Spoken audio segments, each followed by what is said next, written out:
ಶ್ರೀ ಮಾರುತೇಶ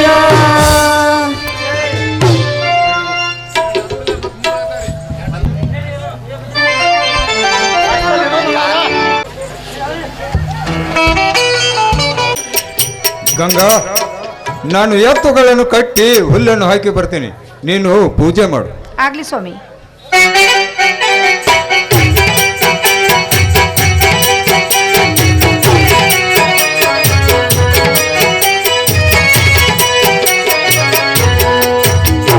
ನಾನು ನಿನಗೆ ಒಲಿದೆ, ನೀನು ನಿನಗೆ ಒಲಿದೆ, ನಾನು ನಿನಗೆ ಒಲಿದೆ, ನೀನು ನನಗೆ ಒಲಿದೆ, ನಾನಿನ್ನ ಅಗಲದಿರಿತೆ, ನಾನಿನ್ನ ಅಗಲದಿರಿತೆ, ನೀನ್ನ ಅಗಲದಿರಿತೆ ಅಯ್ಯ.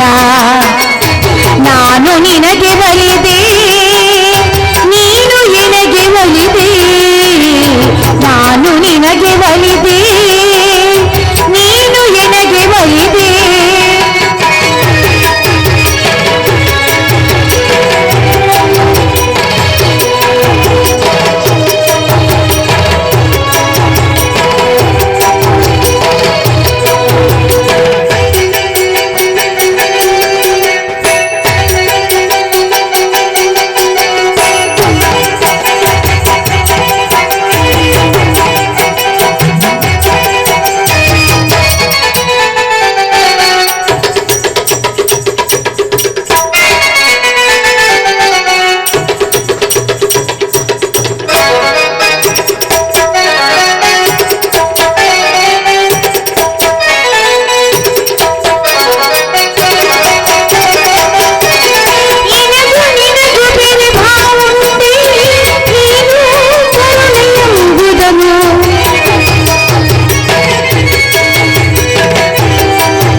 ನಾನು ನಿನಗೆ ಒಲಿದೆ, ನೀನು ನನಗೆ ಒಲಿದೆ, ನಾನು ನಿನಗೆ ಒಲಿದೆ, ನೀನು ನನಗೆ ಒಲಿದೆ, ನಾನಿನ್ನ ಅಗಲದಿರಿತಿ, ನಾನಿನ್ನ ಅಗಲದಿರಿತಿ, ನೀನ್ನ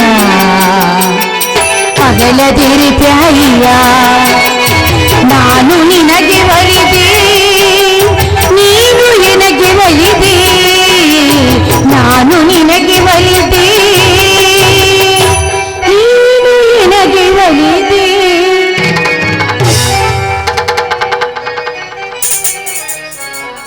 ಅಮ್ಮ ಸೃಷ್ಟಿ ಸಿರಿದೇವಿ ಕುಂಭ ವೀಣೆ ಉದರದಲ್ಲಿ ಹರಿದು ಬಂದಿರುವ ಅಂಬೂಜಿ ಮುಖಿಯಂತೆ ಈ ಬಡ ರೈತನಿಗೆ ಎಡೆಮಾಡು ಉಣಿಸು ತಾಯಿ. ಹಗಲಿರುಳು ಶ್ರಮವಹಿಸಿ ದುಡಿತಿರುವ ನನ್ನ ಪತಿ ಮೈದುನರ ಬಾಳಿನ ಚಿಂತೆ ಸದಾ ನಿನ್ನನ್ನೇ ಕೊಟ್ಟಿದೆ. ನೀನು ಕೊಟ್ಟಿರುವ ಪೈರಿನ ನೈವೇದ್ಯವನ್ನು ಸ್ವೀಕಾರ ಮಾಡಿ ನಮ್ಮೆಲ್ಲರನ್ನು ಸುಖವಾಗಿ ಇಡು ತಾಯಿ.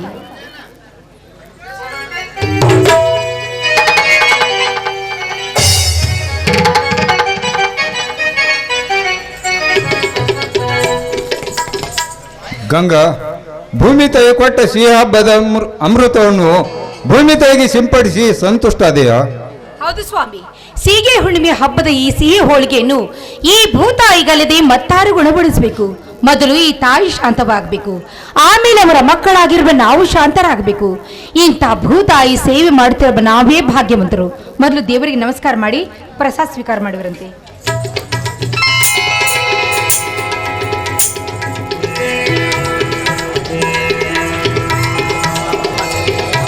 ಅಮ್ಮ ಭೂಮಾತೆ, ಬ್ರಹ್ಮಾಂಡದ ಬರುಡೆ ನಿನ್ನ ಗರ್ಭದಲ್ಲಿ ಇರಿಸಿಕೊಂಡು ಸುಂದರ ನಿನ್ನ ರೈತ ಮಗನನ್ನು ಸದಾ ಉದ್ಧರಿಸುವ ಮಾತಾಯಿ ನಿನಗೆ ನಮಸ್ಕಾರಗಳು.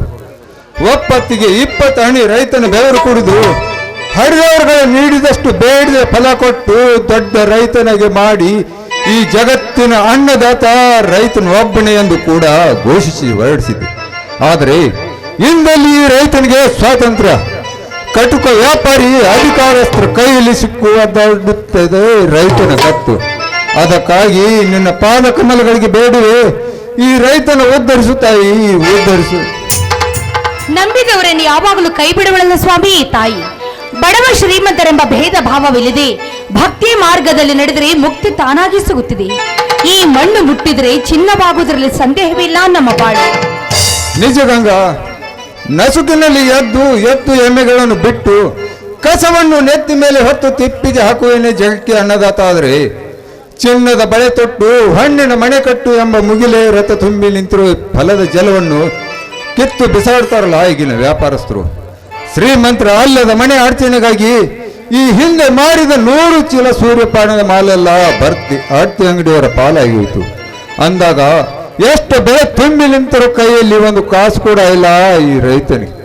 ಮನೆತನದ ಖರ್ಚು, ಎಣ್ಣೆ, ಬೀಜ, ಗೊಬ್ಬರ, ಈ ಎಲ್ಲ ಖರ್ಚಿನ ಪರಿಸ್ಥಿತಿ ಒತ್ತಡದಲ್ಲಿ ಆದರೂ ಆಗಿರಬಹುದು.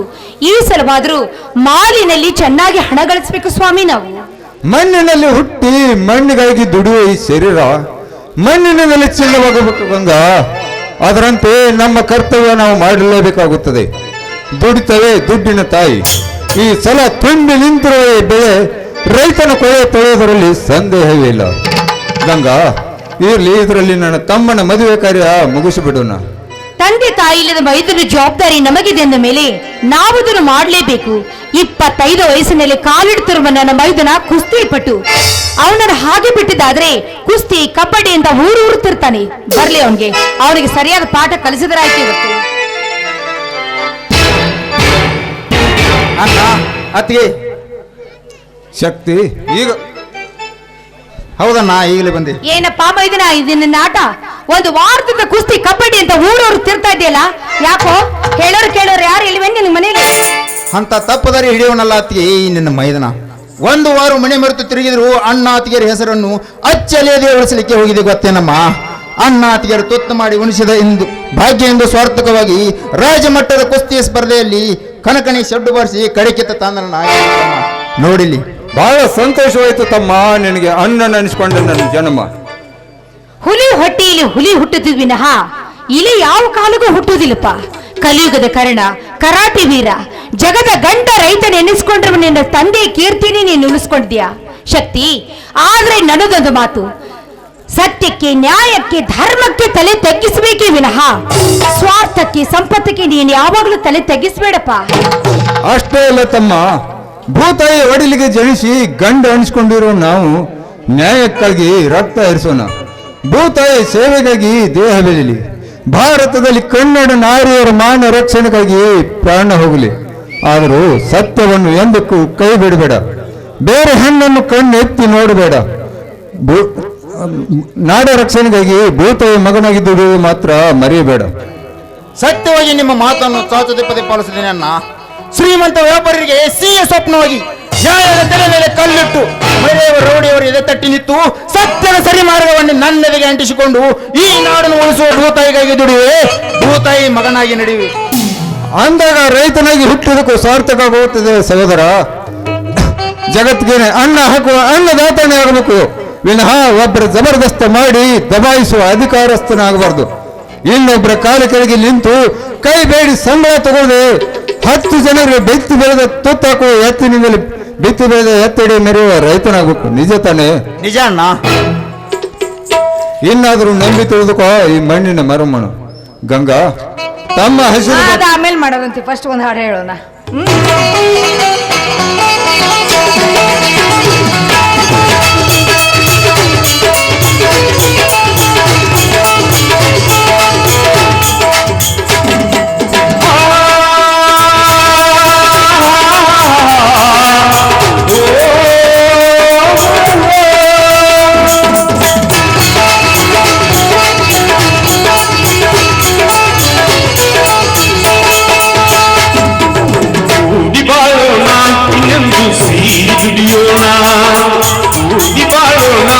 ಎಂದು ಸೇರಿ ದುಡಿಯೋಣ ದುಡಿಮೆಯೇ ಬಡತನ ಅಳಿಸಲು ಸಾಧನ ಎಂದು ನಾವು ಒಂದೆಂದು ಕೂಗಿ ಹೇಳುವ ಸ್ನೇಹ ನಮ್ಮ ಬಲವೆಂದು ಎಲ್ಲ ಹಾಡುವ ಎಂದು ನಾವು ಒಂದೆಂದು ಕೂಗಿ ಹೇಳುವ ಸ್ನೇಹ ನಮ್ಮ ಬಲವೆಂದು ಎಲ್ಲ ಹಾಡುವ ಕೂಡಿ ಬಾಳೋ ನಾವು ಇಂದು ಸೇರಿ ದುಡಿಯೋಣ ಕೂಡಿ ಬಾಳೋ ನಾವು ಇಂದು ಸೇರಿ ದುಡಿಯೋಣ ದುಡಿಮೆಯೇ ಬಡತನ ಅಳಿಸಲು ಸಾಧನೆ ಎಂದು ನಾವು ಎಂದೆಂದು ಸೇರಿ ಹೇಳುವ ಸ್ನೇಹ ನಮ್ಮ ಬಲ ಎಲ್ಲ ಹಾಡುವ ಎಂದು ನಾವು ಒಂದೆಂದು ಕೂಗಿ ಹೇಳುವ ಸ್ನೇಹ ನಮ್ಮ ಬಲವೆಂದು ಎಲ್ಲ ಹಾಡುವ ಕೂಡಿ ಬಾಳೋಣ ಎಂದು ಸೇರಿ ದುಡಿಯೋಣ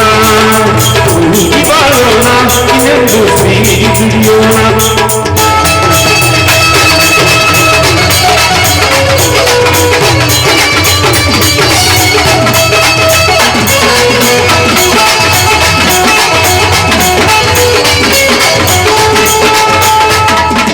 ರೋಷವು ಎಂದು ಶಾಂತಿಯನ್ನು ನೀಡುವುದಿಲ್ಲ ವಿಷವು ಎಂದು ಸುಖವನ್ನು ಕೊಡುವುದು ಇಲ್ಲ ವಿರಸಾದ ವಿಷವು ಸುಳ್ಳಲ್ಲ ದುಡಿವ ಜನರ ಭೂತಾಯಿ ಮರೆಯುವುದಿಲ್ಲ ಎಂದು ನಮಗೆ ಆಯಾಸ ಆಗುವುದಿಲ್ಲ ಹಸಿರೇ ಉಸಿರು ನಮಗೆಲ್ಲ ಪ್ರೇಮದಿ ನೀನು ಎಲ್ಲ ಗೆಲ್ಲುವೆ ಸರಸದಿ ಕಲುಷವ ನೀ ಪಡೆವೆ ಕೂಡಿ ಬಾಳೋ ನಾವು ಇಂದು ಸೇರಿ ದುಡಿಯೋಣ ಕೂಡಿ ಬಾಳೋ ನಾವು ಇಂದು ಸೇರಿ ದುಡಿಯೋಣ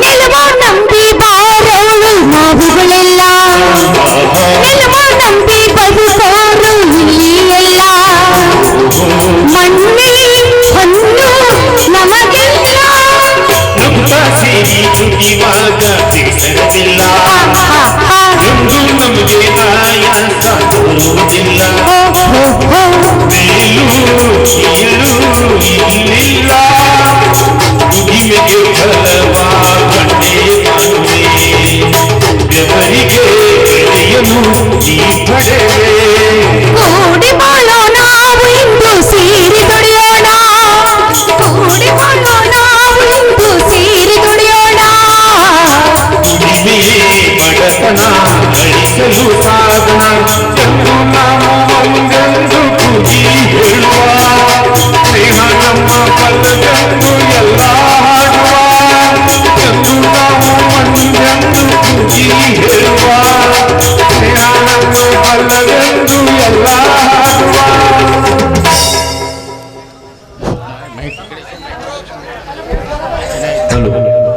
ಗಂಗಾ ತಮ್ಮ ಹಸಿದು ಬಂದಂತೆ ಕಾಣುತ್ತದೆ. ಈ ಭೂತಾಯಿ ಪ್ರಸಾದವನ್ನು ಎಲ್ಲ ಇವನಿಗೆ ಕೊಟ್ಟು ಬಿಡು, ಊಟ ಮಾಡಲಿ. ನೀನು ಬರ್ಬೇಕಿತ್ತಣ್ಣ. ನಾನು ಇನ್ನು ಶೇಂಗಾ ಬೆಳಗ್ಗೆ ನೀರು ಹಾಯಿಸಬೇಕಾಗಿದೆಪ್ಪ. ನೀನು ಊಟ ಮಾಡಿ ಮನೆಗೆ ಹೋಗಿಬಿಡು. ಆಯ್ತಣ್ಣ, ಬುಟ್ಟೆನ ಆ ಕಡೆ ಒಯ್ಯಲಿ. ತೆಗೆದುಕೊಡಪ್ಪ. ನೋಡಿದ್ರೇನ್ರಿ ನಮ್ಮ ಶಕ್ತಿ ಎಂತ ತುಂಡನಿದ್ದಾನಂತ. ತುಂಟನಿದ್ದನು ಬಹದ್ದೂರು ಬಂಟನಿದ್ದಾನೆ ಗಂಗಾ ನನ್ನ ತಮ್ಮ. ಆತ್ಗೆಯನ್ನು ಮಮತೆ ಪದಗಳನ್ನು ತನ್ನ ಹೃದಯದಲ್ಲಿಟ್ಟು ಹೇಗೆ ಪೂಜಿಸ್ತಾನೆ ನೋಡು. ಹೌದು ಸ್ವಾಮಿ, ಜನ್ಮ ಜನ್ಮಾಂತರದಲ್ಲಿ ರೈತನ ಹೆಂಡತಿಯಾಗಿ ಈ ಮೈದನಿಗೆ ಅತ್ತಿಗೆಯಾಗಿ ಬರಬೇಕೆಂಬುದೇ ನನ್ನ ಆಸೆ. ಆ ನೋಡಿ, ಶೇಂಗಾದ ಬೆಳೆಗೆ ನೀರು ಹಾಯಿಸಿ ಎತ್ತುಕೊಳ್ಳಲು ಬೇಗನೆ ಮನೆ ತಂದ್ಬಿಡಿ, ನಾನು ಮನೆಗೆ ಹೋಗ್ತೀನಿ. ಏನೇ ಏನೇ ಮಾತಿನಲ್ಲಿ ಹಾಗೆ ಮೋಡಿ ಹಾಕಿ ಗಂಗಾ ನದಿ ಅಂತ ಜೋಳ್ನೆ ಹರಿದು ಹಾಗೆ ಓಡಿ ಹೋಗುವೆಲ್ಲ. ನಿಲ್ಲಿ, ತನ್ನ ಒಂದೊಂದು ಅನುರಾಗದ ಅಲೆಗಳಂತೆ ಸುಳಿಗಾಳಿನ ತಂಪಲ್ಲಿ ಹಸಿರು ಮಡಿಲಲ್ಲಿ ಒಂದು ಇಂಪಾದ ಗೀತೆ ಹಾಡು ಹಾಡುತ್ತಾರೆ ಚಿನ್ನ. ಹೋಗ್ರಿ. ನೀವು ಯಾವಾಗಲೂ ಇದೇ ರೀತಿ ಹುಡುಗಾಟಿಗೆ ಆಡುವ ಮಕ್ಕಳಾಗಿ ಹಾಡಿ ಕುಣಿದರೆ ದಣಿದು ನಿಮ್ಮ ಮನ ತಣಿಯುತ್ತದೆ. ನನ್ನ ಮನ ಅಷ್ಟೇ ಗಂಗಾ, ಹಸಿರು ಸೀರೆನುಟ್ಟು ಶೃಂಗಾರವಾಗಿ ಶೋಭಿಸ್ತಿರೋ ಈ ಭೂತಾಯಿ ಮನ ಕೂಡ ತಣಿದು ದಣಿಯುತ್ತದೆ. ಹೌದೇ? ಹೌದು. ಹೃದಯ ಮಿಡಿದಾಗ, ಸ್ಮೃತಿಯು ಕೂಡಿದಾಗ, ನೀನೇ ನನ್ನ ಜೀವ, ನಾನೇ ನಿನ್ನ ಭಾವ. ಇಲ್ಲಿ ಓಪನಿಂಗ್ ಮಾಡೋದ್ರ ಹಲೋ ಹಲೋ.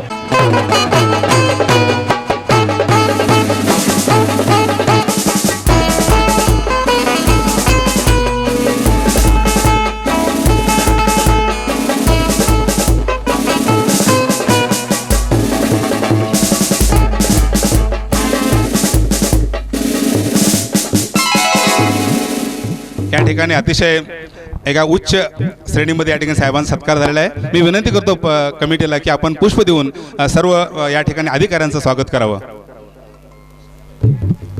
गुलाब पुष्प देऊन या ठिकाणी स्वागत करावं. इतकं सुंदर नाटक, ज्या नाटकामध्ये नाटकाचा विषय आहे आपल्या शेतकऱ्यासंदर्भातला. मला कन्नड समजत नाही आहे, परंतु की आपल्या हृदयाशी जुळणारं नाटक ह्या यात्रा कमिटीने सिलेक्ट केलेलं आहे. प्रथमतः मी त्यांचं अभिनंदन आभार मानतो. दुसरी एक खूप कौतुकास्पद गोष्ट आहे की आपल्या ग्रामीण भागामध्ये महिला भगिनींना कुठला पिक्चर कुठलं पाहायला मिळत नाही. हे यात्रामध्येच शक्य आहे की आपल्या महिला भगिनी या नाटका थ्रू त्यांचं मनोरंजन करू शकतात. त्याच्यामुळे गावकऱ्यांना जे पुरुष मंडळ विनंती आहे की हे नाटक हे मनोरंजन जास्तीत जास्त आपल्या महिला भगिनींना आनंद घ्यावा, त्यांना कोणी त्रास देऊ नये, ही माझी विनंती आहे. कारण ते वर्षाचे 365 दिवस काबाड कष्ट करत असतात. आपण पुरुष मंडळी कारभारी आपण कुठं तालुक्याला जा, इकडे जा, जाऊन फिरून येतो, पण आपल्या महिला भगिनींना ते चान्स मिळत नाही. त्यामुळे यात्राच त्यांच्यासाठी खूप मोठा आनंद उत्सव असतो. त्याच्यामुळे त्यांच्या आनंदात कुठं गालबोट लागावं असं कोणी कृपया करू नका. आणि कन्नड आणि मराठी भाषेचा विषय निघाला होता, तर जे जे आपले आर्मीमध्ये असतील आपल्या गावातले सुपुत्र, तर त्यांच्या दृष्टीनं कुठलाच प्रदेश कुठली सीमा त्यांना थांबवू शकत नाही. त्यांसाठी फक्त एक असते, भारत माता. त्याच्यामुळे ह्या सीमा भागाच्या भानगडीत न पडता आपल्या गावची प्रगती कशी होईल. आता खामकर साहेबांनी म्हणलेलं आहे की तुम्ही बुद्धी आणि मनगड जीवावर तुम्ही इथं पोचलेला आहात, तर खूप कौतुकास्पद गोष्ट आहे. त्यामुळे मी सर्व यात्रा कमिटीचं सर्व गावकऱ्यांचं आभार मानतो आणि मला इथे बोलवल्याबाबत सर्वांचा खूप आभारी आहे. आणि